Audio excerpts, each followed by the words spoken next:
Bonjour, chers amis qui regardez ce nouvel épisode de notre série La bonne nouvelle de la semaine. J'aime l'appeler une série parce que chaque semaine nous aimons partager avec vous cette bonne nouvelle que nous avons un jour entendue et qui a bouleversé nos vies.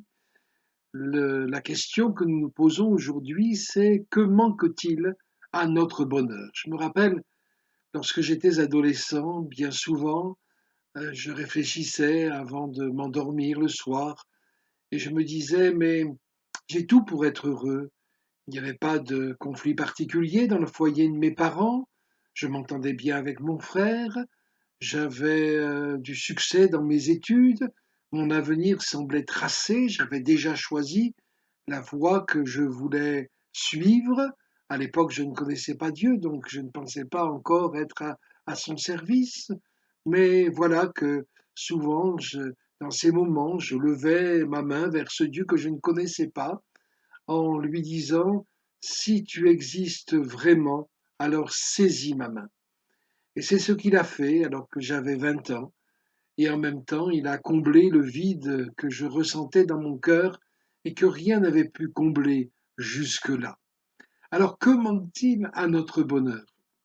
Il y a au moins 4 choses que la Bible nous montre et qui sont indispensables à notre vie pour qu'elle soit équilibrée, pour qu'elle soit épanouie, pour qu'elle vaille la peine d'être vécue, pour que nous nous y sentions bien.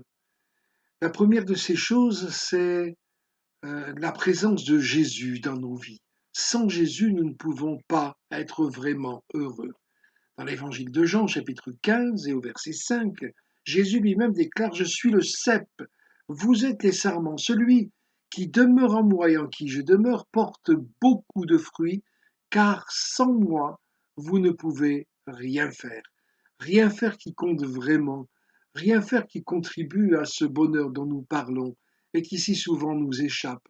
Rien faire qui compte vraiment pour l'éternité, pour Dieu, pour sa volonté, pour sa présence, pour notre présence à ses côtés dans l'éternité. Oui, nous avons besoin de Jésus. Vous avez besoin de Jésus. On pense peut-être que l'on peut vivre sans lui, on pense peut-être que l'on peut s'en sortir sans lui, on pense peut-être que on peut être sauvé par un autre moyen et qu'il n'est pas besoin de mettre en pratique les choses qu'il nous donne en exemple, qu'il nous montre comme chemin à suivre pour vivre toutes ces choses. Et pourtant, eh bien, je peux vous dire que si, plutôt que de continuer à penser cela, vous voulez vraiment compter avec lui, alors c'est vrai que tout peut changer. C'est vrai que des certitudes concrètes, extraordinaires et éternelles vont venir dans votre cœur, comme j'en ai fait l'expérience alors que j'étais encore jeune. La deuxième chose que la Bible nous dit, c'est que sans la foi, nous ne pouvons pas vraiment vivre heureux. Hébreux chapitre 11 verset 6 nous déclare, sans la foi, il est impossible d'être agréable à Dieu, car il faut que celui qui s'approche de lui croit non seulement que Dieu existe, mais qu'il récompense ceux qui le cherchent. C'est quelque chose d'extraordinaire que la foi. Vous allez peut-être me dire, mais la foi, c'est quelque chose d'abstrait. La foi, c'est la responsabilité de chacun, c'est l'expérience de chacun. Oui, sans doute, mais c'est loin d'être quelque chose d'abstrait. La foi défie bien souvent nos raisonnements humains, notre logique humaine, et pourtant c'est elle qui nous permet d'accéder auprès de Jésus aux solutions à nos problèmes, aux réponses à nos questions, à la guérison de nos maladies, qu'elles soient physiques ou morales, à la provision aussi à nos besoins, et puis surtout au salut de notre âme, à l'assurance de la vie éternelle auprès du Seigneur pour toujours. Ce ne sont pas nos mérites, c'est ce que la Bible nous montre, ce ne sont pas nos bonnes œuvres, ce ne sont pas les choses que nous pourrions faire qui vont nous permettre d'accéder à la grâce de Dieu et aux richesses qui se trouvent en lui, mais uniquement la foi. Alors pourquoi, si vous ne l'aviez pas fait jusqu'à présent, ne voudriez-vous pas placer votre foi dans le Seigneur Jésus, dans sa parole? Pourquoi est-ce que vous ne lui demanderiez pas de répondre à vos questions, à vos besoins, à vos prières, et en croyant vraiment qu'il est capable de le faire, essayez la foi, j'ai envie de dire, et vous verrez que ça fonctionne vraiment.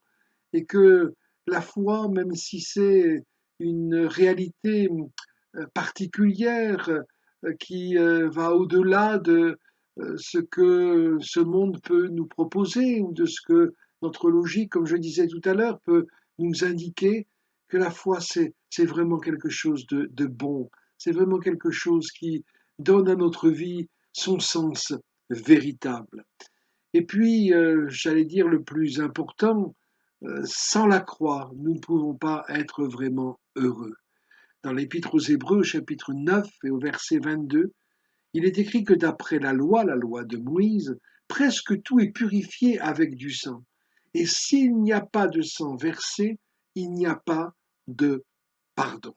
Si Jésus n'était pas mort sur la croix du calvaire, s'il n'avait pas accepté de donner sa vie pour nous, de donner sa vie pour le pardon de nos péchés, pour l'expiation de nos péchés, pour la purification de nos péchés, eh bien nous ne pourrions pas vivre et notre vie se déroulerait sans espérance, sans but véritable, sans destination bonne et éternelle.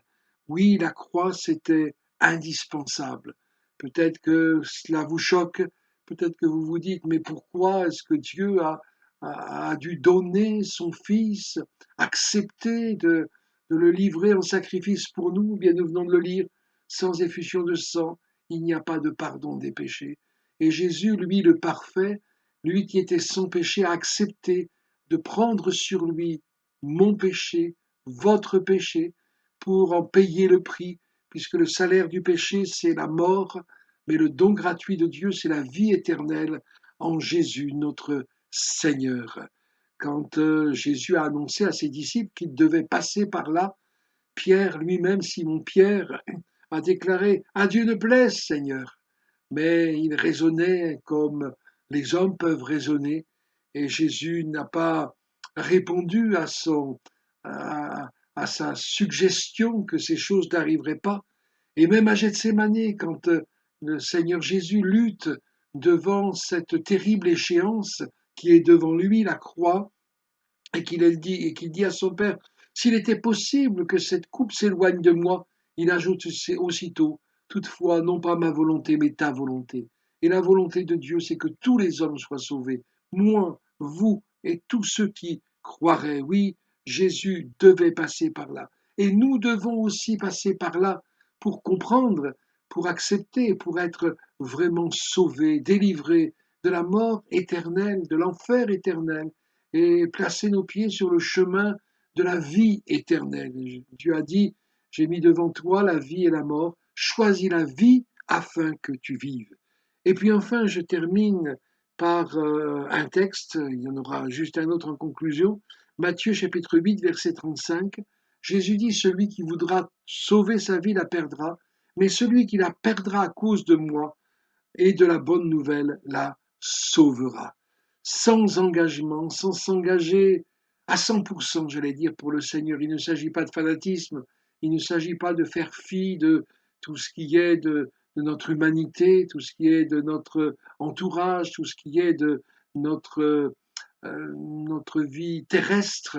Eh bien, il s'agit de s'engager avec le Seigneur. Sans engagement, nous ne sommes pas vraiment heureux. Mais quand on a tout donné au Seigneur, eh bien lui, il nous donne tellement plus que ce qu'on lui a donné.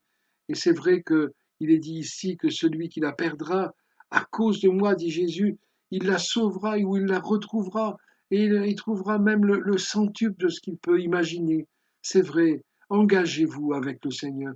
Et vous verrez que lui qui s'est engagé déjà en mourant sur la croix, à vous bénir, à vous donner une vie qui vaut la peine d'être vécue, à être avec vous tous les jours jusqu'à la fin du monde, vous verrez que vous ne regretterez jamais cet engagement.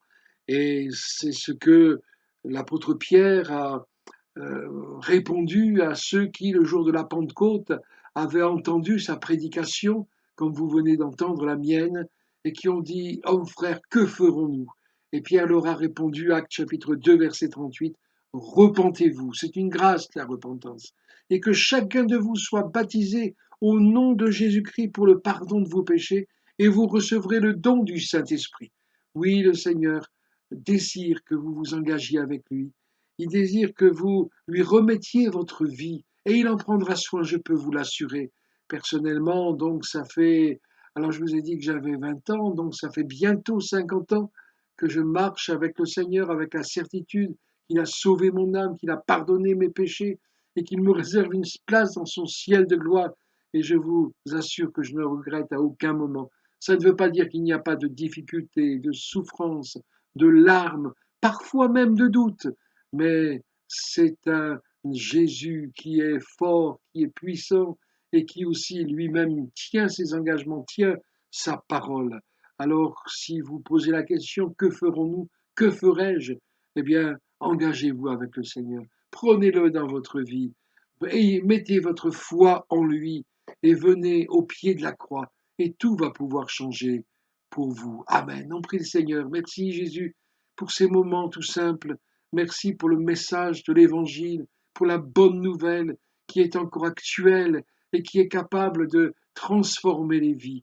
Bénis cet ami, Seigneur, qui a regardé cette, cette vidéo, Seigneur, et bénis, s'il te plaît, et aide, parce que c'est pas toujours évident quand il faut remettre en question les croyances que l'on a eues ou les non-croyances que l'on a eues. Mais Seigneur, c'est tellement important, tellement formidable aussi, et je peux encore en rendre témoignage. Alors béni sois-tu, Seigneur, et que ta bénédiction soit le partage de chacun. Amen. Que le Seigneur vous bénisse, et puis à une autre fois, au revoir.